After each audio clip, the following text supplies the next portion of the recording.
I know. It's been a while since I've done a video. What can I say? I am more of a writer than a speaker. That's something I'm going to be working on this year, though. It being January and the start of the new year, this month's issue of the magazine has a bit to do with resolutions, but I don't really like that word, so let's just call them what they really are: goals. So, one of my goals for this year is stepping out from behind my phone and my computer keyboard, being more visible. The tagline is "Live the Snowco life with your Snowco gal," after all, and that would be a lot easier for you to do if you actually knew who I was and what I look like, right? Anyways, my goal to be more visible brought me to another goal. Doing that meant starting this year as an open book, sharing my story with all of you. Many of you have already read it. If you haven't, it's up on the special features section of our website, and it's about halfway through this month's electronic and print magazine. If you aren't getting our electronic and print magazine, what are you waiting for? Seriously, it's awesome. Anyways, back to my story. It was a difficult one to write and share, but it needed to be done, and I'm happy that I did it. Not only that, I'm happy to say I've already crushed one of my goals and resolutions for this year, and it's not even the end of January yet. Can any of you say that? If not, you better get moving. I've got a head start on you. Okay, that might not entirely be true. You see, clearing that goal hurdle, it created a problem for me. It's one I knew I had, but I had no idea how big it was or how much it was impacting my life. You see, the things in my story, the things that I've kept to myself and held in for so long, they created this crazy need to plan and set goals all the time. I was always having to keep busy and moving from one project to the next, to keep from having to think about those things, to keep the thoughts of those things created from taking over. All of it was never actually about the plans or the goals themselves or even accomplishing them. Yes, I know how silly that sounds. And now we all know why it's taken Jessica, your Snowco gal, 30 plus years to actually get somewhere. But get somewhere I am, not to worry. The problem I found myself facing was, after telling my story, after taking away the control that these things had over my life, I realized I didn't actually have any plans or goals. Not really. Not ones that had anything to do with what I wanted, or with making me happy anyway. For the first time in my life, I was this blank slate. I didn't have to be busy, I didn't have to have a plan, and I had no idea what I was going to do with that. It was scary, and honestly, I thought I was losing my mind at first. I spent the first week of this month trying to figure out why my manifesto for what Live the Snowco life would look like in 2018 suddenly didn't feel right anymore, and trying to fill in my nifty new non-traditional planner that was all about making goals, not just for the year, but for the quarter and for the month and for weeks.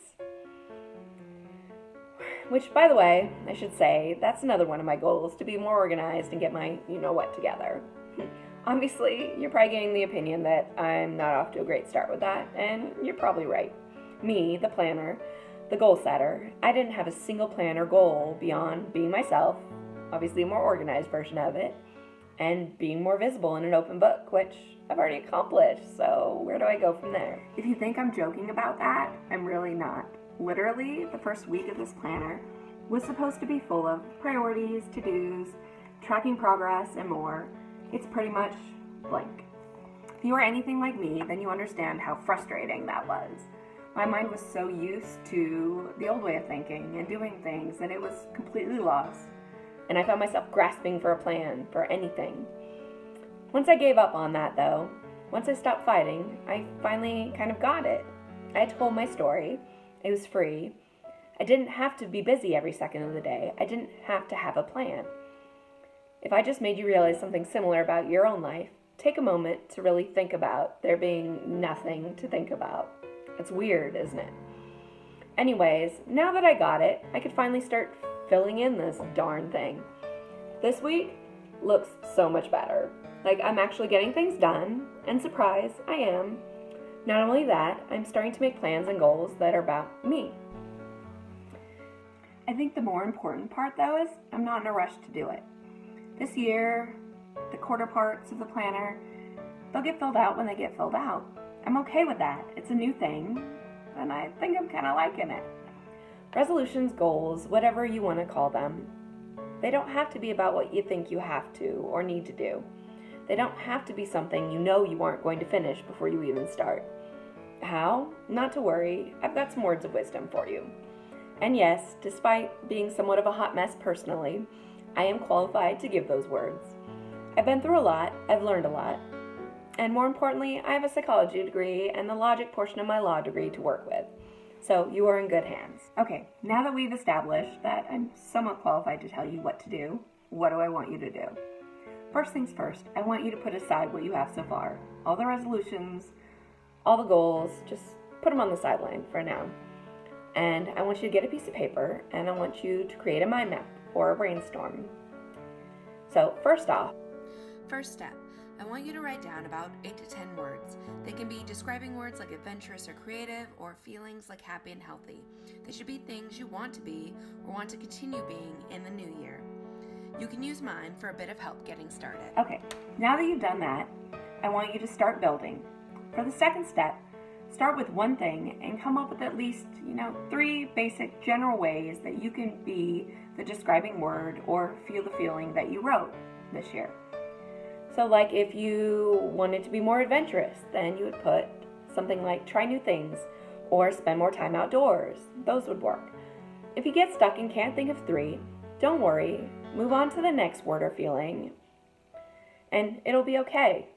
Why shouldn't you be worrying? Well, more likely than not, you are going to find, like I did, that the things you've written down, they're going to overlap. When they do, when you make a connection, just connect them. Draw a line to the other words or feelings that fit in. And if you still don't have 3, that's okay. Leave it as is, or you can add more later when you think of something. It's not a big deal. This isn't rocket science. We're just trying to make some goals. So, if you need some help, take a look at mine again.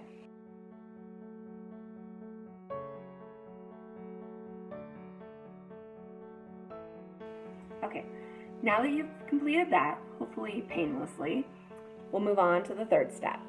I want you to come up with at least 3 specific things that you can do to accomplish each of the ways you've listed.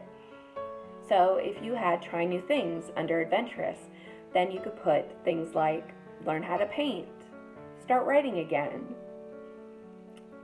go for a hike for the first time or camping, anything you want. And again, it's okay to make connections where you can. The more connections you make, the better, because it makes those things that much easier, because while you're accomplishing one thing, you can accomplish something else at the same time. Awesome, right? So again, if you need some ideas, here's mine.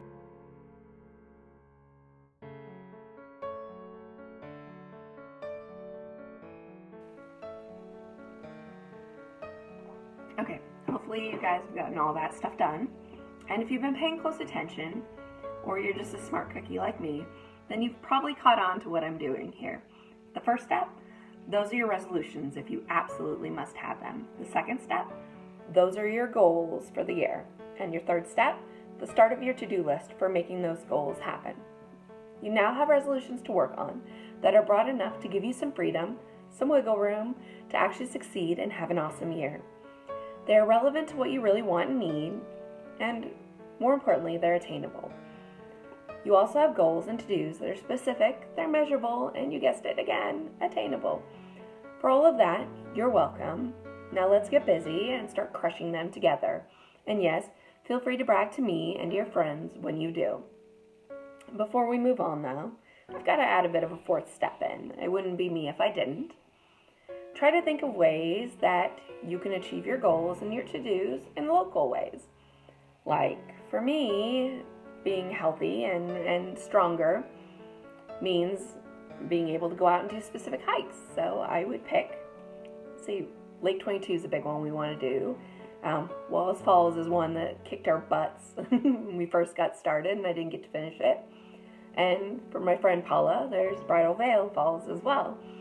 You can make your goals local and have fun and achieve them at the same time. Better yet. These steps are just a small taste of the reflection, resolutions, and resolve exercises found in January's issue, not to mention other exclusive content you won't find on our website or on our social media accounts. So if you want more, hop over to our website, livethesnowcolife.com, where you can buy or subscribe to get an electronic or print copy. Print copies are also available at Artisans Mercantile in downtown Snohomish and Reclaimed Heart in downtown Arlington. That's all I've got for you. Before I go, though, I have to give a shout out to some local businesses. Original Pilot House Coffees in Monroe, who always keeps me caffeinated when I'm at home. First thing I do in the morning is get my cup of coffee. And then there are my amazing New Year's gifts that I got. So first was this beautiful scoop from Wackadoodles and Wonderlust of Monroe, and this sassy little candle from Malicious Women Co. of Lake Stevens. And finally, I have to give a shout out to the Chick Boutique, where I got this beautiful sweater. If you're a plus size like me, then Jen there's got you covered. It's one of my go-to places to find clothes locally that fit me. So if you are as well, be sure to go there. Okay, that's all for this week. See you next week.